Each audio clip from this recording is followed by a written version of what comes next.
definition of human dialysis मतलब fourth dialysis है मुख्य पैसे बक्का है अब भी सीन टामिश থেকে ভালো লাগছে প্রশ্ন তো কমনই পড়ে গেছে কোন দিয়ে রাখছো বলেছে 15 থেকে শুরু খারাপ দিয়েছে Please respond to your roll call. मतलब বলেছে কোনটা করব 3 4 Yes, ma'am. 5 Present, ma'am. 6 yes 7 8 9 Present, ma'am. 10 Present, ma'am. 11 Yes, ma'am. 12 Present, ma'am. 13 Present, ma'am. 14 15 Yes, ma'am. 18 19 20 yes ma'am 21 yes ma'am 22 yes ma'am 23 24 Yes, ma'am. 25 yes ma'am 27 yes ma'am 28 34 20 era Ben partial literature 34 literature 35 yes ma'am 37 yes ma'am 39 40 48 50 Yes, ma'am. 51 yes ma'am 52 Present, ma'am. 53 yes ma'am 54 Yes, ma'am. 55 yes ma'am 57 59 yes ma'am 60 yes ma'am 62 63 Yes, ma'am. 65 66 67 yes ma'am is 66 here 67 67 yes ma'am 68 Yes, ma'am. 69 yes ma'am 70 71 yes ma'am 72 yes ma'am 73 Yes, ma'am. 74 yes ma'am 75 yes ma'am 76 yes ma'am 77 Yes, ma'am. 78 Yes, ma'am. 79 yes ma'am 80 81 yes ma'am 82 yes ma'am 83 83 84 yes ma'am 85 Yes, ma'am. 86 87 yes ma'am 90 91 6 Present, ma'am. 24 Yes, ma'am. 27 Yes, ma'am. 18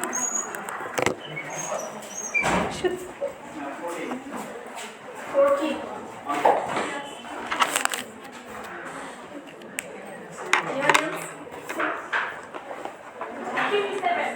90 57 90 19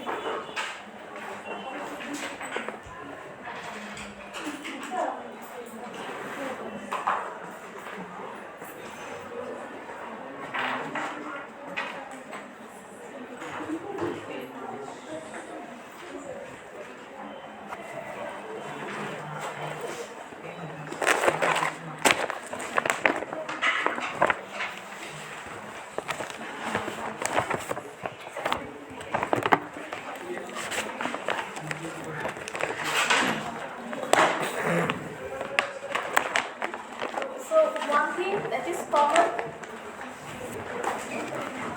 between Lady Lazarus and Jetty, that is the idea or dimension of depth. In Lady Lazarus we find depth, right? Where the speaker was talking about her own depth. And she described all the depth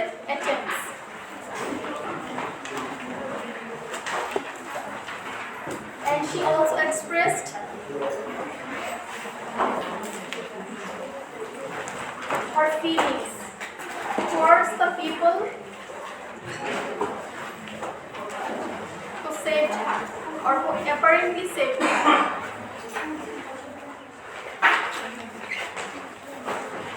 And in Delhi, she's talking about his father and his father's influence upon the speaker.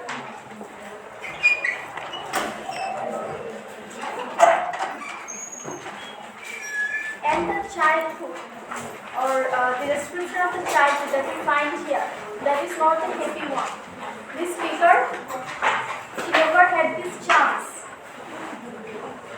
to talk to her father properly, probably about his origin, his own background, and other things, because she lost her father at a very early age. So she missed her father. That is one thing. She missed him. And then there were other things also. That the way she was living, it was like her father was that black shoe, and she was suffocated while living in that black shoe like a foot.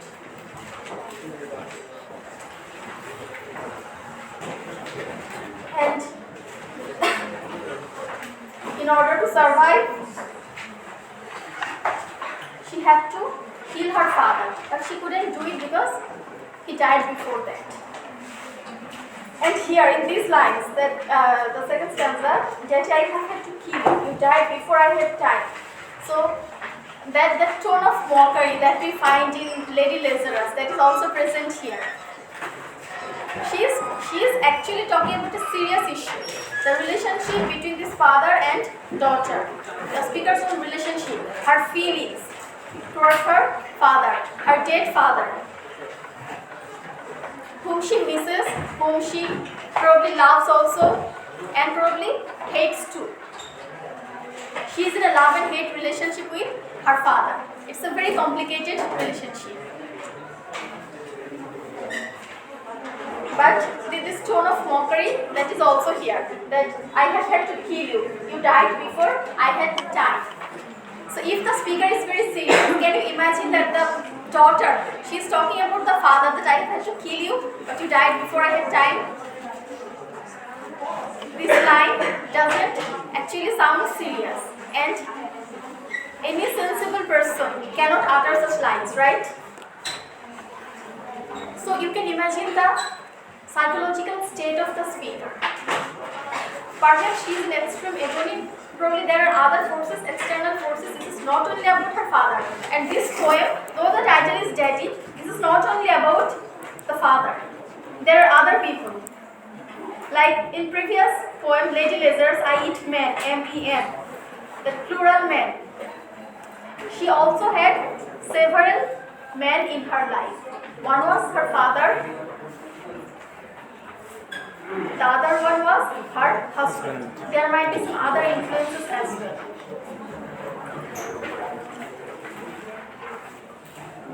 Yes.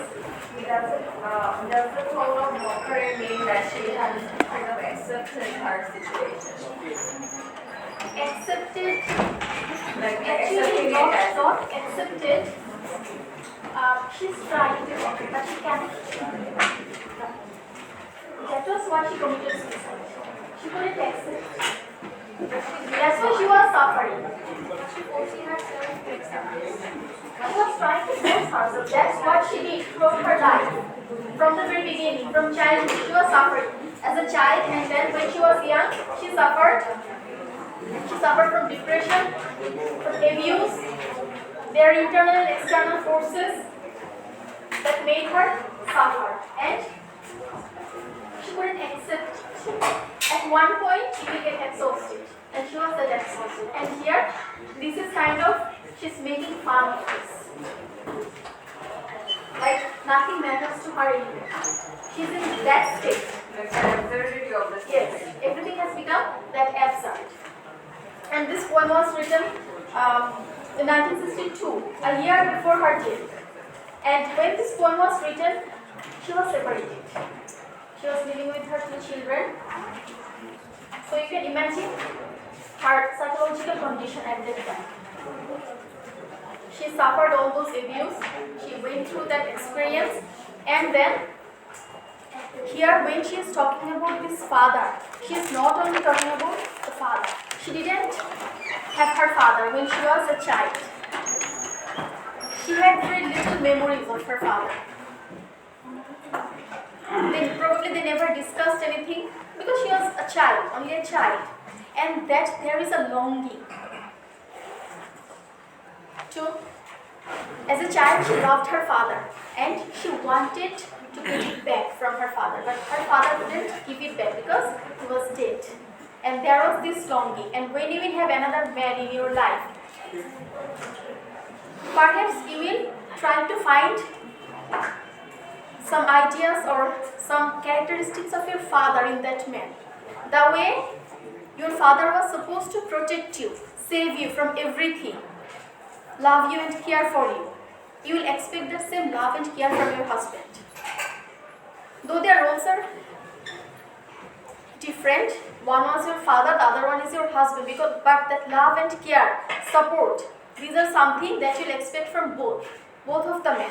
And when she was with her husband, she didn't get it. And perhaps it may be possible that when she was going through this abuse, she was tormented in such agony, she remembered her father and that longing that if her father were alive, probably she would get that care back. And then, since father is dead, she cannot express her anger. She is angry. When she was a child, she was really angry when her father died. Now she is a grown-up person. She cannot show that anger. To whom? To God or Father? She cannot do that. And then in the lines that I have had to kill you, you died before I had time.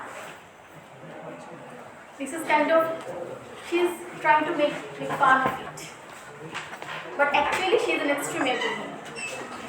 এরকম হয় না যে প্রচন্ড দুঃখে যখন থাকে তখন একটা মজার ছলে সেটা বলার চেষ্টা করেন, সেটা কিন্তু মজা হয় না। That's a difficult state that you are going through. So she is in that state. So, and then she tried to portray her father in different ways. That it has this statue with one great toe, big as a big sea. She remembered that great toe. The toe which was black because of that gangrene, she remembered that. So all the things she is talking about, there is no happy memory. Do you find anything that indicates that she had a happy childhood with her father when her father was alive? No, she remembered this great toe. She remembers the sickness when her father was sick, when he was about to die. She remembers those memories, and these memories are painful. These are not happy memories. She already is in pain because of her husband and other things, and now she is remembering those things, the painful memories of her childhood.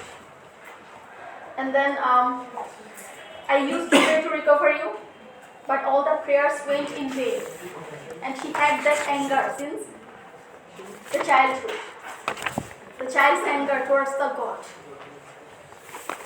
And then she tried to investigate her father's origin, that in the German town, in the Polish town, Scrape fled by the roller of wars and wars. Again, this imagery of Second World War.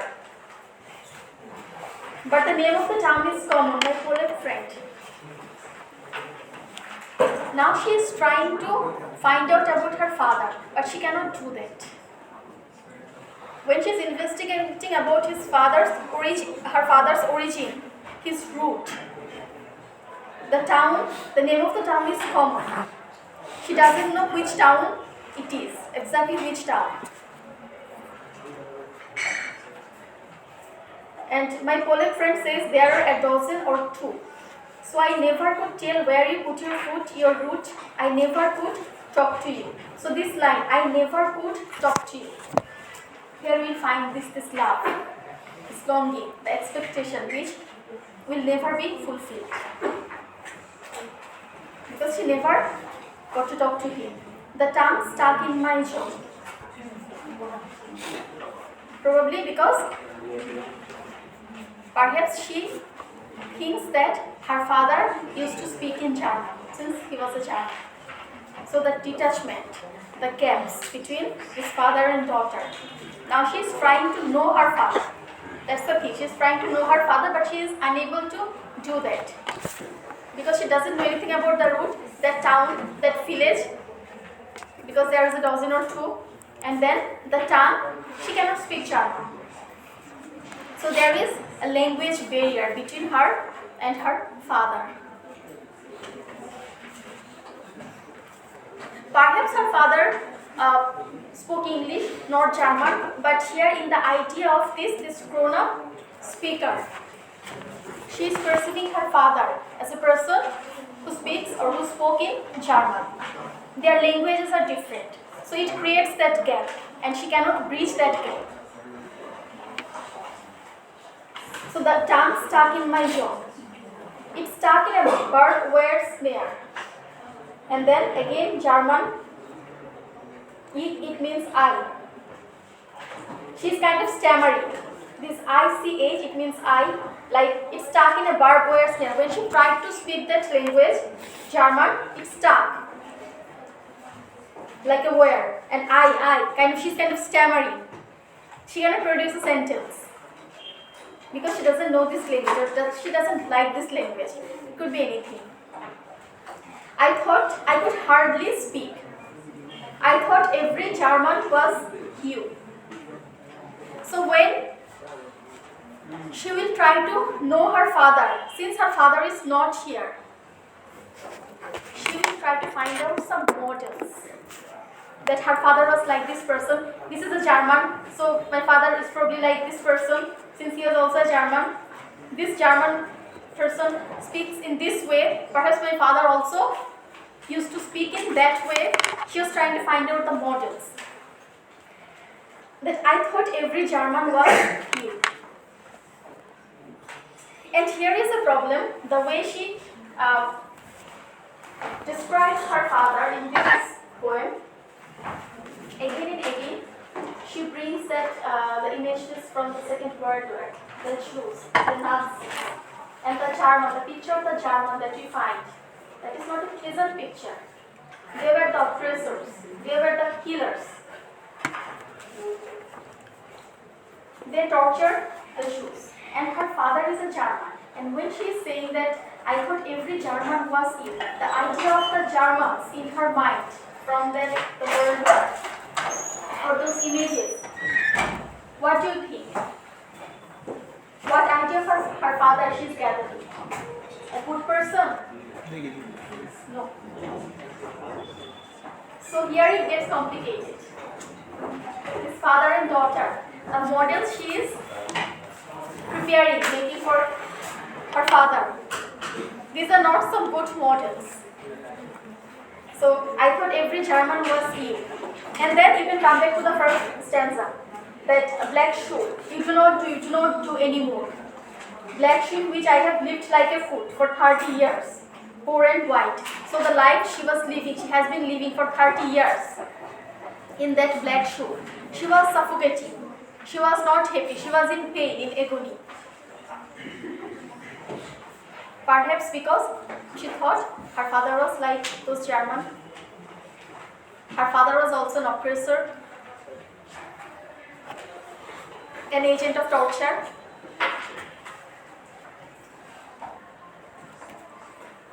So this speaker seems confused about the idea of her father. Since she cannot remember how her father was when she was a child before his death, she doesn't have that idea because she was a child. And now when she is grown up and she is trying to imagine her father, she is trying to know her father, she doesn't have those happy memories. She has only some painful bits and pieces from her childhood, like that great toe. And then when she is investigating his roots and origin, she finds that German tongue, which she doesn't like, which she cannot speak. So there is a barrier. And the German people and the wars, the mention of wars, the Germans, they are not the good people. They are not the angels. They are like demons to the Jews. So it might seem that this girl hates her father. She dislikes her father because of all the imageries, all the images that she is presenting here. But again, it seems she hates her father, at the same time she loves her father. She loves him, that's why she is trying to know him. Otherwise, why would she try to know her father now? Because of that love. And there are lines that, like, I never could talk to you. I used to pray to recover you. These lines indicate that she loves her father.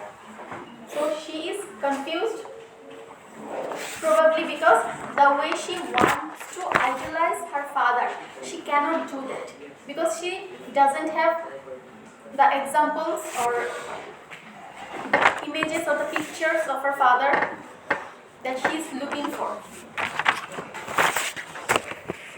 She doesn't find any concrete evidence that her father was like this or that. She doesn't have those. She loves her father, she's trying to know him, but she's unable to do that because of all those problems.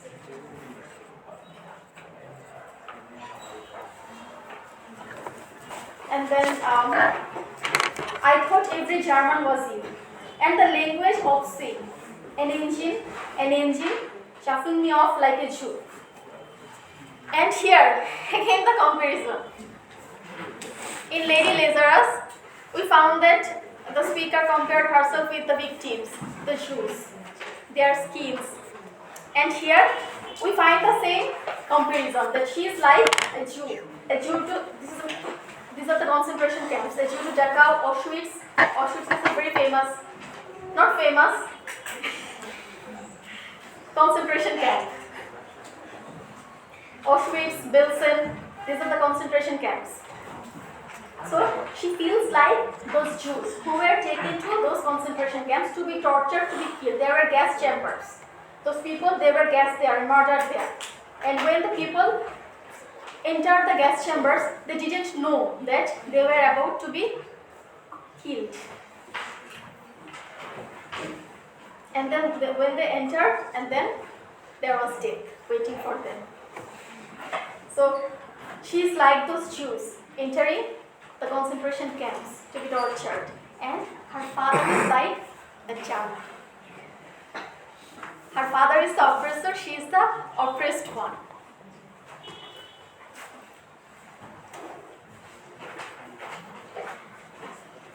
I began to talk like a Jew. I think I may well be a Jew. So she is not only trying to find out her father's origin, she is also trying to find out her origin. Her father was a German, so she is part German. Her mother was an Austrian.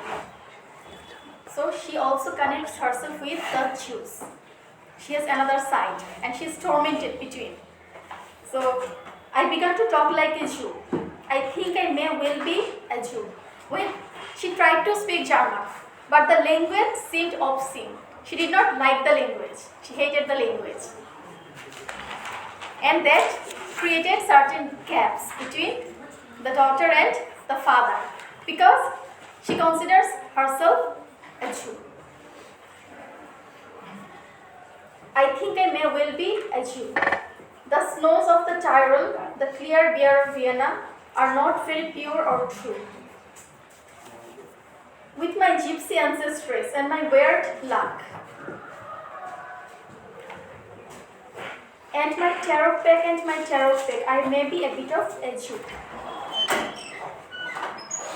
So she is done with the German origin. Now she is trying to find out about the other road. That perhaps she is a Jew, probably she is an Austrian. The clear beer of Vienna, the description of those, the snows of the Tyrol, it's the Alpine region in Austria, are not very pure or true. With my gypsy ancestors, perhaps she has gypsy ancestors. Those were gypsy, and my weird luck, the luck which is weird, and my tarot pack, so tarot pack, the cards that tells people about the fate. The gypsies use those tarot pack. Is it tarot or tarot card? Tarot. Here it is tarot pack. You'll also find this in when you study the wasteland. There is a section where you'll find a gypsy, a lady with those cards. The cards where your fate is written. Luck, weird luck. So she is like those gypsy, the gypsy ancestors. I may be a bit of a Jew. So she has more similarities with the Jews, not the Germans. Because she is the abused one, she is the oppressed one. She is in pain. She is not the pain giver. So when you will discuss this complicated relationship between this father and daughter in this poem, you have to bring this comparison, this German and this Jews. One who gives the pain, the other endures the pain. I have always been scared of you. And from this line, her father, he is not only the speaker's father. Here you find that the German man. I have always been scared of you. With your Luftwaffe, your Gabeldigo, the first one, this is the German Air Force.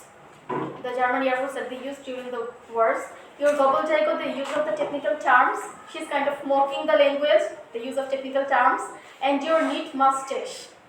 Here, the person you know, Hitler. He is famous for that. Now, she was saying that I thought every German was you, and now not every German, that very specific German. There is another comparison. This you is not only her father, or perhaps her father, but the way she is presenting her father, he is like that oppressor, that Hitler. That picture of her father, she is making or she is gathering. So, I have always been scared of you. With your Luftwaffe, your Gabeldigo, your language, your neat mustache, and your Aryan eye, bright blue. Panzerman. The people who used to run the tanks during the wars. So, in this stanza, the image that we find, the image of an oppressor, the image of Hitler, a fascist. It's like her father was also a fascist. And you will find it again in the poem. This is word, fascist. Everyone. So this complex relationship. The picture she is trying to create and the picture she is finally creating, these two are not the same. She is trying to love her father. But eventually, she is unable to do that. Or probably the notion of man has been changed. The idea of man, her own idea of man, it has been changed because of her husband or probably for some other man. That's why she is recollecting the memories of her father. She is trying to make an image of her father, but that image of the father has become a split image of all the abusers in her life. She cannot make the image of a loving father because of her other experiences. It is possible. Ma'am, Yes. we're trying to interpret that maybe she's trying to love her father because of how she's trying to get to know him better. But it might not be a sign of love or trying to love. It could be that sometimes we think like, for example, serial killers. So we would think that why? What exactly goes on in that person's mind? Why would he do something so gruesome? This trying to get to know someone doesn't always necessarily mean that it's a feeling of love. It's just that maybe it's beyond me. I can't imagine why I would be so abused or why my father would do things like that. It's not supposed to be like that. She's just, trying to figure him out, not because she loves him, but more like it's just too unbearable for her. That's what. It's possible. Everything is possible. But what is obvious that is, this relationship is complicated. There might be a number of reasons. The number of angles from which you can view this father-daughter relationship. We know about the father, whatever the speaker is telling us, the way she is presenting the picture to us. And the picture that we get, that is not a good picture. That is the picture of Hitler, a fascist.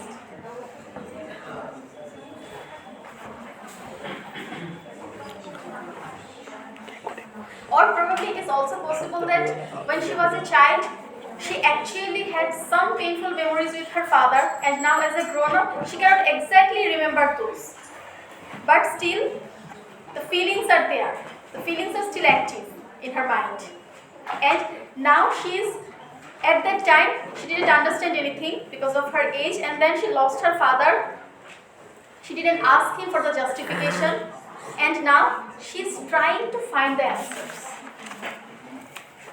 And she is not getting the answers. It is also possible. Everything is possible. And OU, not God, but a swastika. So black no sky could squeak through. And then this line, every woman adores a fascist. So this love and hate relationship, every woman adores a fascist.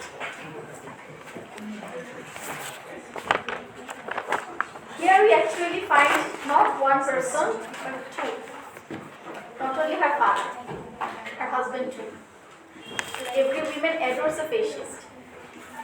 Women, the two important men in women's life, father and husband. And the father, we do not know whether the father was an abusive father or not, whether the speaker actually had some painful memories, disturbing memories with her father or not, but she had some with her husband. And it is also possible that she is confused between these two men because of her mental condition. She cannot differentiate. These are the things that her husband did to her. She suffered these certain things because of her husband, and now she is confused. Is it for her husband or is this for her father? It is possible that she is in such a state. So every woman adores a fascist. The boot in the face, the brute heart of a brute like you. It is very possible that in this line, when she is presenting the picture of the fascist, she is moving from the image of her father and she is gradually started talking about her husband. This shift from father to husband. So she doesn't have that much memory with her father to imagine him as a fascist, as Hitler. But she has memories with her husband that he could be a fascist.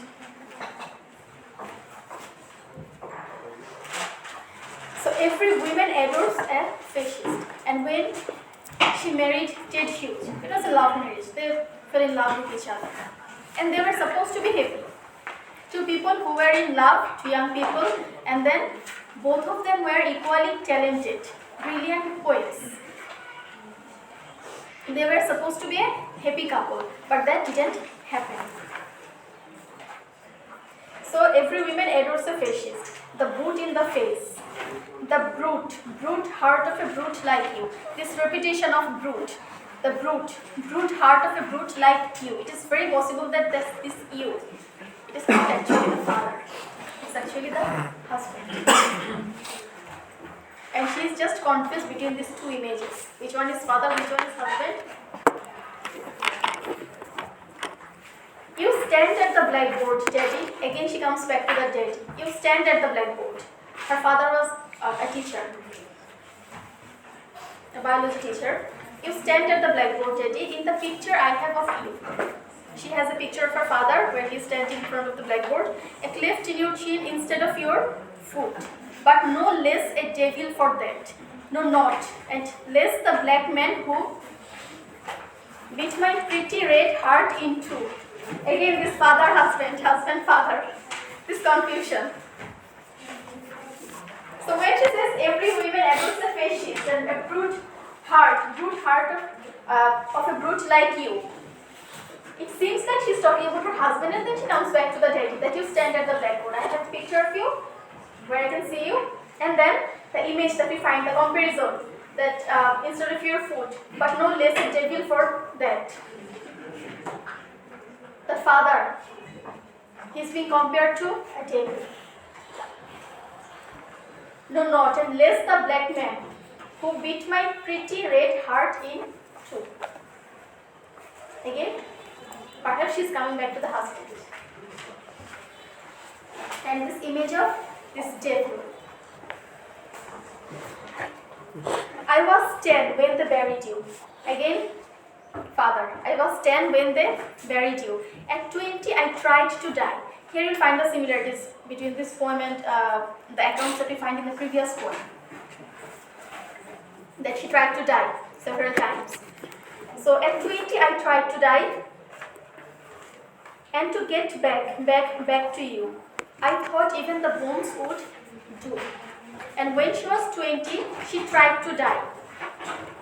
For what? To be with her father. Get back to you. I thought even the bones would do. So she wanted to die. What was the reason? That so that she could be with her father. Perhaps the experiences of her life were not satisfying for her, and she missed her father. And the role the father could have played in the girl's life, perhaps she was imagining her father as a savior figure, that the father could have saved the girl, but the father was not there to save the girl. And perhaps when she was abused by her husband and when her husband cheated on her, she felt this more, the need of the father, when she was living with her children alone. Perhaps that was when her father should have been there to protect the girl, the daughter, and he was not there. So it is possible that all those things, all those mixed feelings about her father and all those hatred towards her husband, everything got mixed here. And the poems are a product of those mixed feelings. And the person who is writing the poems, we do not know about the stability of her mind, because she was suffering from clinical depression, not for 1 or 2 years, for many years. We do not know in which state she was at that time. How stable was she psychologically?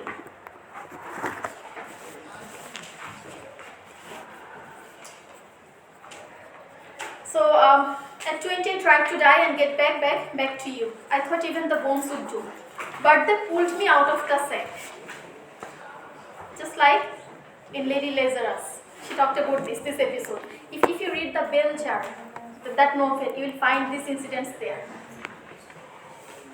It's like an autobiographical novel, though the name of the characters are different, but that is based on Sylvia Plath's own life. The incidents that she faced, her experiences, you will find many things there. And this one, when she was 20, she tried to die. You will also find this incident there in that novel. And get back, and then they pulled me out of the sack. They saved him. They saved her. And they stuck me together with glue.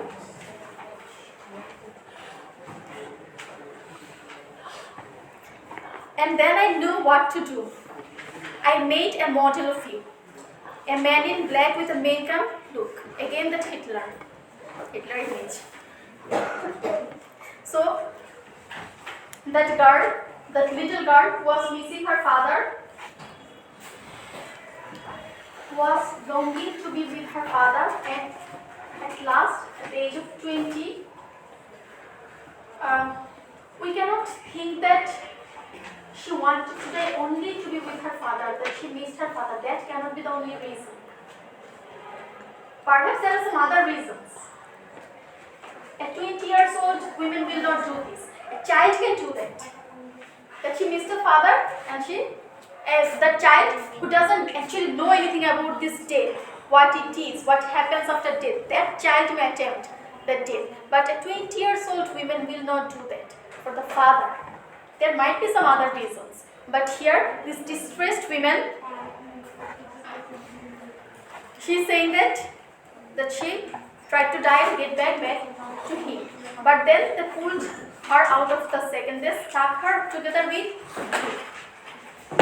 And the people who saved her, they thought that they are the saviors, but they actually couldn't save her. She was saved to endure more sufferings. So, and then I knew what to do. And then she understood what to do. I made a model of you. A man in black with a Mein Kampf look. And when she said that I made a model of you, a man in black like Hitler became the model of her father. So here, again the complicated relationship. She loved her father. She tried to be with her father by dying. She couldn't do that. But since she is alive, now she has to live. She has to go on. Because other people, they are here who will not let her die. Who will stop her from dying. Now how will she deal with this? She doesn't want to accept this life. And she cannot die. She has that love for her father, that longing for her father to be with him. But here her father is not here, but she has to live. How can she live? By developing hatred. And that by developing that hatred towards her father, that she will not miss the man. The man, the model she has made, that man is a fascist like Hitler, an oppressor. She is not supposed to love this man. That's how she can stop herself from missing her father.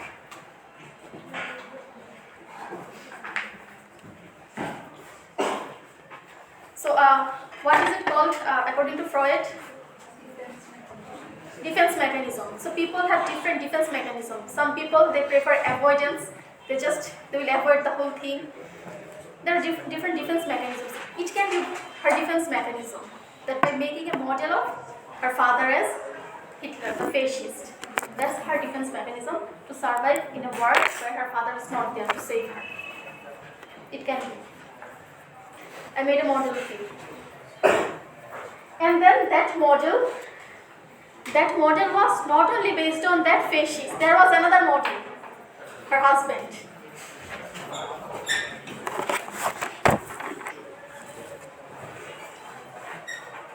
Her husband could be the other model, the other figure who could have shown that love and care that she wanted from her father, but he failed. So that was double suffering. She was already suffering, and then the husband came and increased her suffering. And the love of the rag and the screw, and I said, I do. Perhaps she's talking about the marriage vow. And love of the rag and the screw. Again, every woman loves a fascist. And I said, I do. I accept the man. I do. The model. So, Daddy, I am finally through. So, when she's saying, I am finally through, she might mean two things. One is the separation. I am finally through, I am done with it. And she was separated at the time in 1962. That she is separated from her husband. So I am through. And then again she is done with living with all those memories and feelings. Those complicated feelings. All those sufferings that are related to these two men. I am through, I am done with that.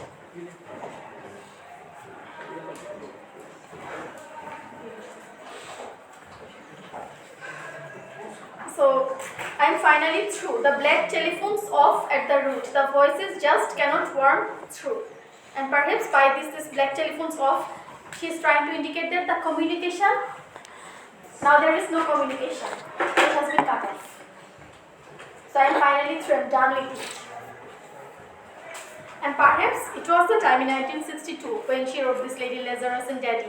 She was trying to prepare herself for that final attempt. We find this death again and again.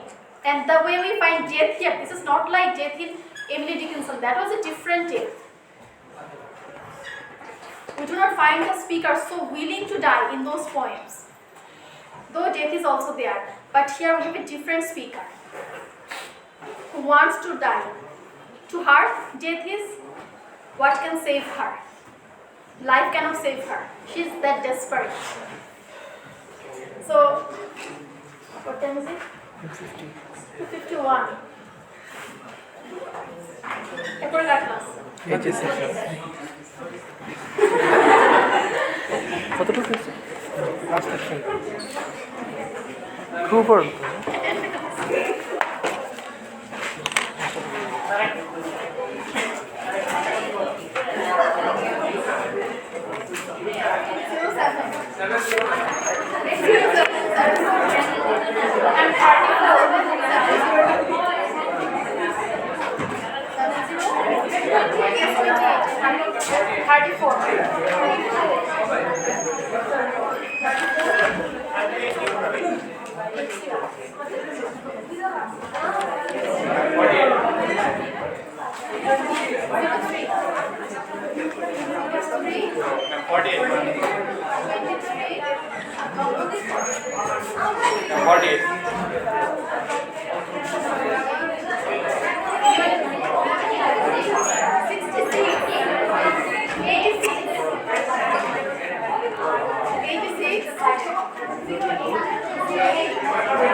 Kakak.